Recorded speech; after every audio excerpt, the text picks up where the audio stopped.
ಉಳ್ಳಾಲದ police ಠಾಣಾ ವ್ಯಾಪ್ತಿಯ ಕಲ್ಲಾಪು ಬುಡಂಕಿಲದ ಶ್ರೀ ಮಹಾಲಕ್ಷ್ಮಿ ಗಣಪತಿ ದೇವಸ್ಥಾನಕ್ಕೆ ನುಗ್ಗಿರುವ ಕಳ್ಳರು ದೇವಿಯ ವಿಗ್ರಹದ ಮೇಲಿದ್ದ ಬೆಲೆ ಬಾಳುವ ಚಿನ್ನಾಭರಣ ಬೆಳ್ಳಿ ಪ್ರಭಾವಳಿಯನ್ನ ಕಳವು ಮಾಡಿದ್ದಾರೆ. ನಸುಕಿನ ಜಾವ 4:30ರ ಸುಮಾರಿಗೆ ಪ್ರಧಾನ ಅರ್ಚಕ ಬಾಲಕೃಷ್ಣ ಭಟ್ ಪೂಜೆಗೆಂದು ಬಂದಾಗ ಈ ಕೃತ್ಯ ಬೆಳಕಿಗೆ ಬಂದಿದೆ.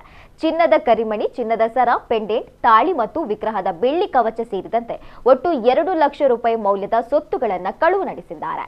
ದೇವಸ್ಥಾನದಲ್ಲಿ ಸಿಸಿಟಿವಿ ಇಲ್ಲದೆ ಇರುವುದು ಕಳ್ಳರಿಗೆ ದೋಚಲು ಹೆಚ್ಚು ಅನುಕೂಲವಾದಂತಾಗಿದೆ. ಉಳ್ಳಾಲ ಪೊಲೀಸ್ ಠಾಣೆಯಲ್ಲಿ ಪ್ರಕರಣ ದಾಖಲಾಗಿದೆ.